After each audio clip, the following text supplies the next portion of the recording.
une délégation du Programme des Nations Unies pour le développement, PNUD, séjourne actuellement à Lomé au Togo, pour une mission d'évaluation de la situation socio-politique du pays du 15 au 22 octobre 2023, avec au programme, des rencontres d'échange avec les acteurs politiques. Dans un communiqué, Cody Togo interpelle la mission sur le cas des prisonniers politiques, la violation des droits de l'homme et autres qui deviennent de plus en plus inquiétants dans le pays. Communiqué de presse à la haute attention du Programme des Nations Unies pour le développement, PNUD, dans le cadre de sa mission d'évaluation de la situation socio-politique en cours au Togo. La coalition de la diaspora togolaise pour l'alternance et la démocratie, Cody Togo, a appris qu'une délégation du Programme des Nations Unies pour le développement, PNUD, séjourne actuellement à Lomé au Togo, pour une mission d'évaluation de la situation socio-politique dans notre pays du 15 au 22 octobre 2023, avec au programme,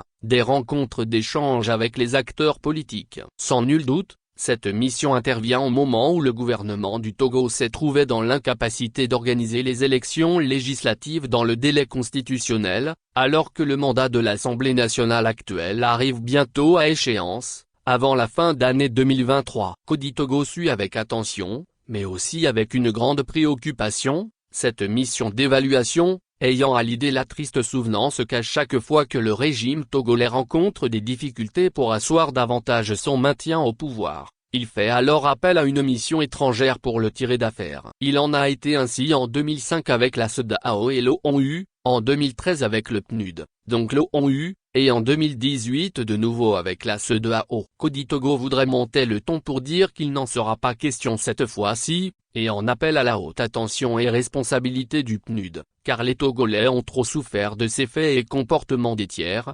prétendument en mission de bons offices, mais salvateurs pour le régime togolais au point d'en faire une grande curiosité dans la sous-région ouest africaine, voire en Afrique. Le régime togolais est la plus vieille dictature en Afrique, une dynastie qui cumule à elle seule plus de 56 années d'un règne de gabegie et sans partage. Les Togolais en sont fatigués, vraiment. Cody Togo rappelle à l'attention du PNUD, et donc de l'ONU, que sa mission arrive dans un pays où sur le plan des droits de l'homme, tous les indicateurs sont véritablement au rouge avec la centaine des prisonniers politiques, dont M. Aziz Goma, M.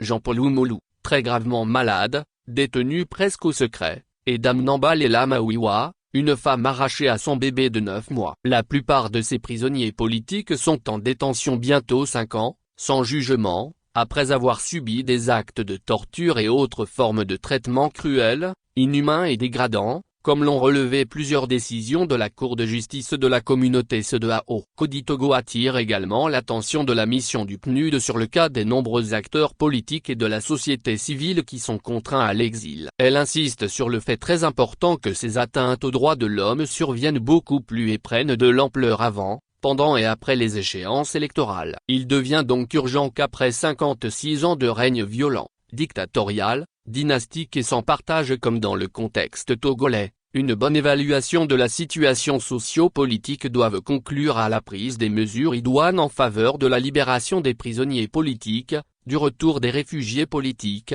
et de la mise en place d'une transition politique au Togo en vue de réconcilier les Togolais. C'est pour cette raison que Cody Togo rallie la position exprimée par la majorité des organisations politiques et de la société civile togolaise et demande formellement au PNUD de constater la fin de la législature actuelle et de créer les conditions d'une transition politique devant conduire à la décrispation de l'atmosphère socio-politique et à l'organisation des élections générales en 2025, législatives, régionales, locales et présidentielles, sous l'égide de la CEDEAO, de l'Union africaine, de l'Union européenne, des USA et de l'ONU. Paris, le 16 octobre 2023, le coordinateur général, Kriera Agobia.